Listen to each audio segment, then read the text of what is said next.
Olá, meus compatriotas, tudo bem com vocês?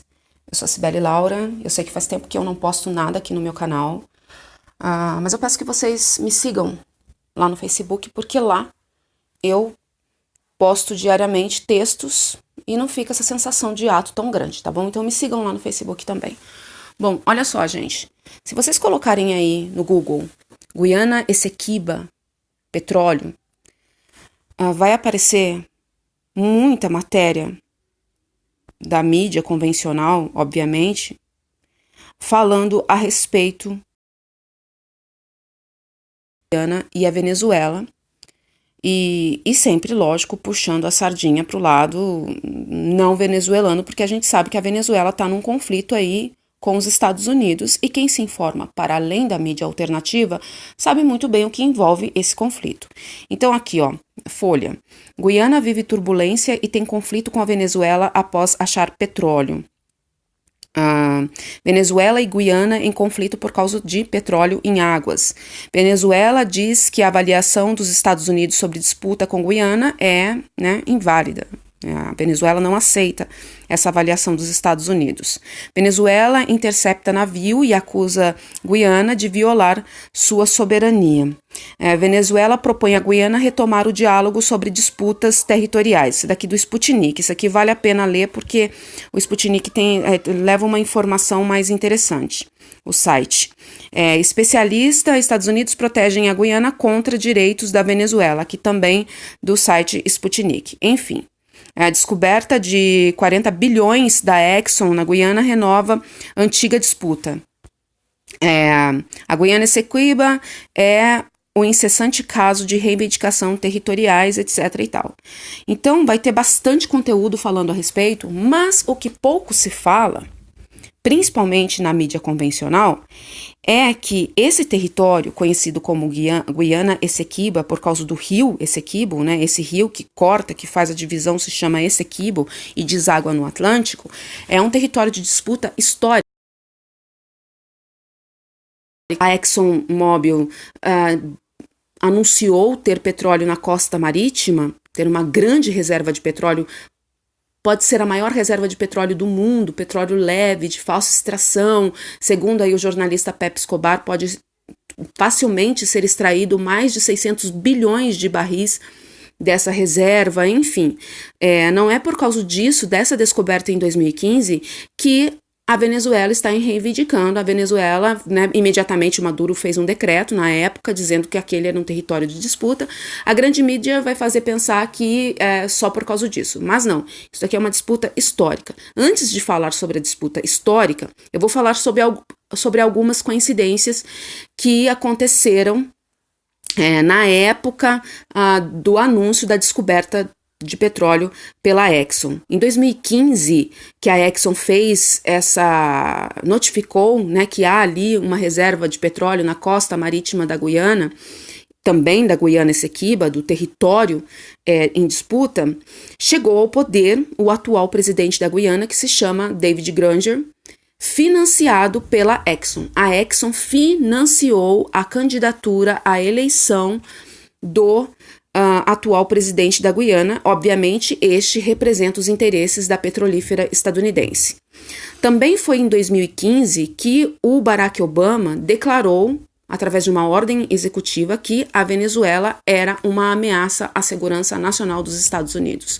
Por quê? Porque a Venezuela iria invadir os Estados Unidos? Porque Maduro estava ameaçando mandar bomba para os Estados Unidos? Não. Não, é porque tem muito petróleo ali. Essa reserva de petróleo encontrada é outra reserva, não é a reserva que a Venezuela explora, que é uma das maiores do mundo, se não a maior do mundo. A reserva que a Venezuela explora fica no cinturão de Orinoco, que hoje é conhecida como cinturão Chaves. Essa reserva recém-descoberta é outra e é muito petróleo também. Então é uma região. Essa região entre Guiana, Venezuela, é uma região muito rica, mas não é só muito rica em petróleo, é muito rica em ouro, muito ouro, uma das maiores reservas de ouro do mundo, muito diamante, tem cotlã, tem ferro, tem urânio, tem magnésio, enfim, ela é uma região extremamente rica em recursos naturais. O litígio é histórico, ocorreu todo o século XIX. Quando a Venezuela conquistou a sua independência, ela continuou disputando esse território com o Império Britânico. Na verdade, a disputa era com o Império Britânico, porque a Guiana era uma colônia até 1966. A Guiana era uma colônia do Império Britânico.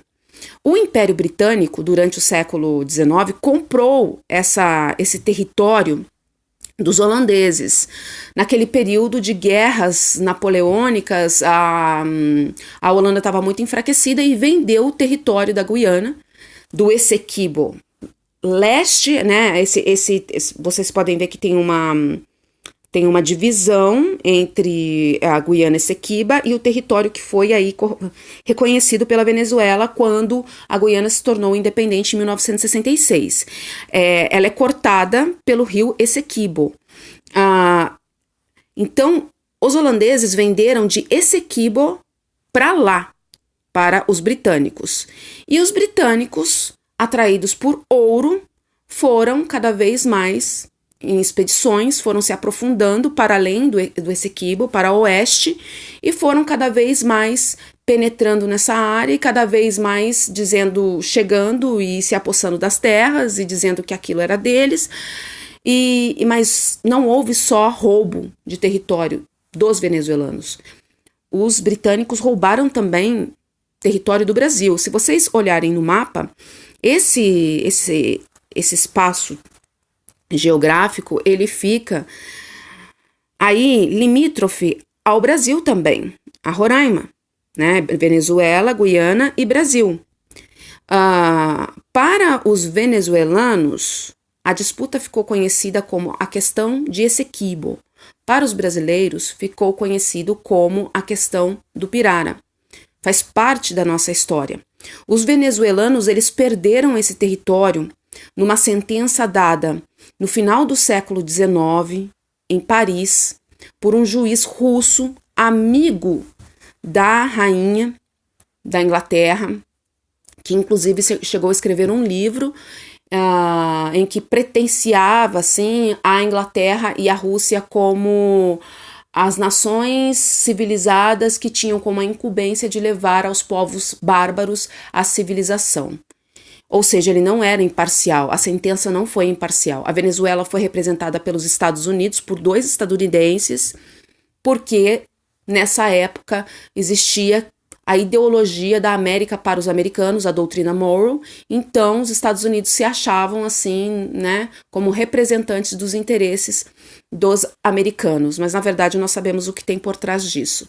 A Venezuela não pôde ser autorrepresentada porque os ingleses consideravam, os britânicos de pele mais escura e não iriam sentar à mesa com bárbaros de pele mais escura. Ficou, então, os estadunidenses, 2 estadunidenses, representando a Venezuela no litígio, 2 britânicos e um juiz russo que era amigo da rainha inglesa. O território foi dado para os britânicos, enfim, e é nessa sentença que até hoje a Guiana se apoia para dizer que esse território é deles. A Venezuela nunca reconheceu. Houve também um tribunal montado em Londres para julgar a questão aqui nossa, né, o roubo que foi feito em terras brasileiras. O Brasil perdeu parte do seu território, o juiz foi um rei italiano, também amigo da rainha inglesa, deu, assim, a maior parte do território em disputa para os britânicos,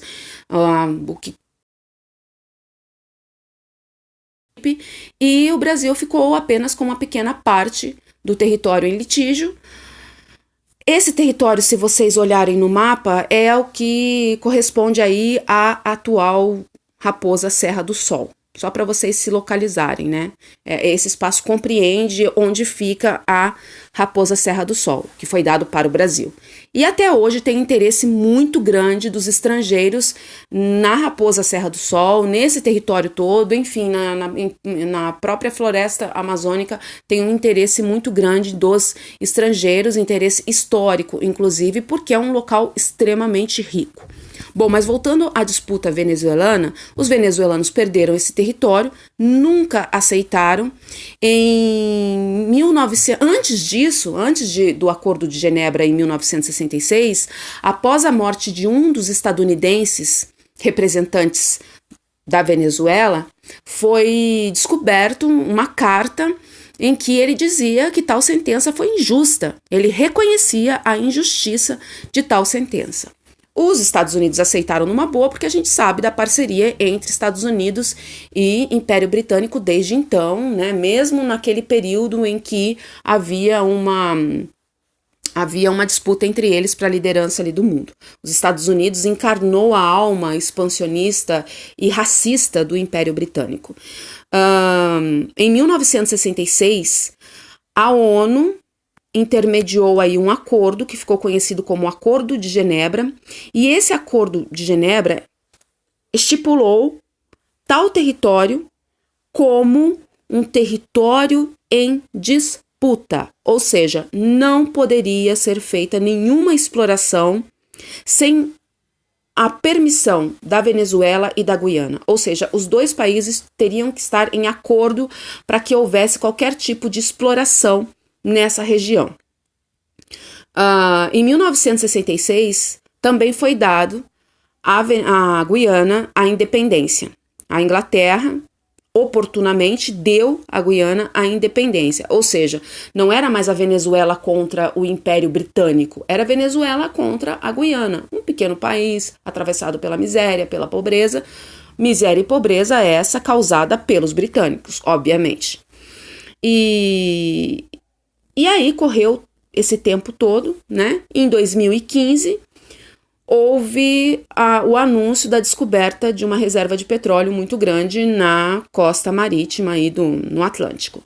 E aí o Maduro disse, mas peraí, gente, não pode ter exploração da Exxon e de nenhuma outra petrolífera sem que a Venezuela também conceda, sem que a Venezuela também esteja em acordo, porque tem aí, né, vigora um acordo conhecido como Acordo de Genebra, intermediado pela ONU, e foi instituído isso. Então não pode ter exploração da Exxon. Como eu falei para vocês, em 2015, né, a Exxon financiou a eleição do atual presidente, o atual presidente David Granger. Ele foi financiado pela Exxon. E foi também nessa época, em 2015, que o Barack Obama disse que a Venezuela era uma ameaça à segurança nacional dos Estados Unidos. Porque vocês sabem que os Estados Unidos consideram qualquer país que se recuse a ceder, ceder recursos naturais aos interesses deles, vira uma ameaça à segurança nacional. Isso está na Estratégia de Segurança Nacional dos Estados Unidos. É legitimado nesse documento de Estratégia de Segurança dos Estados Unidos. Tá? E tem apoio da academia, tem apoio das autoridades, dos políticos, enfim, tem apoio dos estadunidenses e dos estrategistas como Henry Kissinger, entre outros, de que os Estados Unidos, através do soft power ou do hard power, ou da guerra convencional ou da guerra inconvencional, eles vão lá e usurpem, roubem, tomem o território dos outros. Aconteceu isso no Iraque, nós vimos, aconteceu na Líbia, nós vimos também, né, eles matarem o Gaddafi para poder ter acesso ao petróleo que tinha sido nacionalizado e revertido em benefícios para os líbios. E está acontecendo isso também na Venezuela. O que chega até a gente é que o Maduro está invadindo a Guiana, que interceptou o navio, não, mas ele só está agindo conforme um acordo que foi estipulado em 1966, que se chama Acordo de Genebra. Esse acordo, ele existe, ele vigora ainda. É um acordo que foi intermediado pela ONU, as Nações Unidas, certo? E quem não está respeitando este acordo são os estadunidenses, né? A ExxonMobil não respeita, porque os estadunidenses nunca respeitaram a ONU. A gente sabe que os Estados Unidos invadiram o Iraque sem nenhum consenso da opinião pública e contra a ONU. Depois a ONU acabou cedendo porque quem manda nos Estados Unidos, quem manda na ONU são essas superpotências, principalmente os Estados Unidos têm muita ascendência na ONU. Mas a ONU não permitiu que os Estados Unidos invadissem o Iraque. O que a Venezuela está sofrendo, gente, é uma guerra híbrida, uma guerra de quarta geração. Essa guerra, através de uma disputa ideológica, envolve outros países como o Brasil, como a Colômbia, como a própria Guiana, e é uma guerra para ter acesso aos recursos naturais daquela nação. Os Estados Unidos, com aí o discurso de levar democracia para o mundo, eles invadem os países, destroem a economia dos países, causam ingerências. A gente sabe, tem aí o John Perkins, né, não é segredo, o assassino econômico, confessando o que a CIA faz, desde de intervenção política, operações, como assassinato de autoridades para que os Estados Unidos consigam obter êxito nos países aí afora. Não é mais segredo, a Wikileaks revelou para o mundo inteiro isso também, não é segredo. O Assange foi preso de forma violenta, arbitrária, na embaixada do Equador, em Londres. A gente viu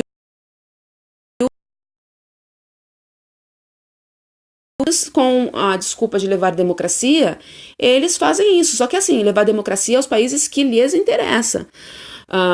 Das 16 colônias que existem no mundo, existem colônias ainda no mundo. 9 dessas colônias estão sob domínio dos ingleses. 9 dessas 16. E os Estados Unidos nunca pretenderam levar democracia e liberdade para essas colônias. Uma dessas colônias fica aqui, perto da gente, né? A Ilhas Malvinas, que foram roubadas da Argentina. Extremamente militarizada, inclusive, 3.000 bases militares dos ingleses nas Ilhas Malvinas. E invadem também águas argentinas para exploração de petróleo. Os Estados Unidos nunca, jamais levaram a democracia para essas colônias britânicas. Por quê? Porque é uma parceria, há um consórcio. Isso não é teoria da conspiração. O hemisfério norte tem um consórcio de elite branca. Eles se reúnem em conferências mundo afora, né, principalmente nos países sedes, mas principalmente a mais famigerada é a Conferência de Bilderberg, em que não entra latino, né, latino-americano, não entra africano, não entra sequer asiático, não entra chinês, não entra japonês, só entra ali aquele grupinho branco, sionista, nazista, e ali eles discutem os rumos do mundo. Né, a invasão, vamos invadir quem, vamos ajudar vamos ajudar a destruir que país, e assim vai. E foi assim que aconteceu o golpe aqui no Brasil também, porque nós sofremos a guerra híbrida. Não é da forma como a Venezuela está sofrendo, mas nós sofremos também essa guerra de quarta geração. A guerra híbrida está dentro do escopo da guerra de quarta geração, que é a guerra atual.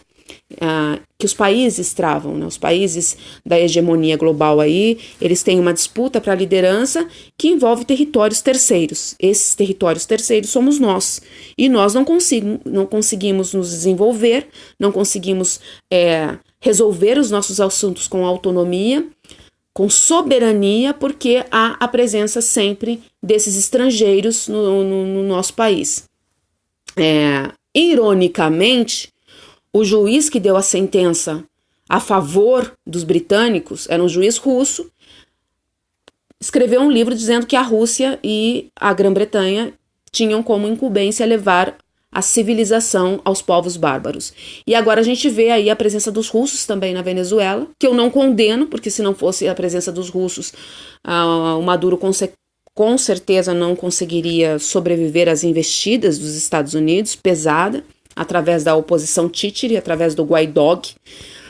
Não condeno, mas fica aí a reflexão, né, daquela sentença que o juiz russo deu aos ingleses e escreveu um livro, tinha escrito ou escreveu posteriormente, não sei, de que cabia à Rússia e ao Império Britânico. Os Estados Unidos é a continuação, é a encarnação da alma do Império Britânico, levar aí a civilização para os povos bárbaros.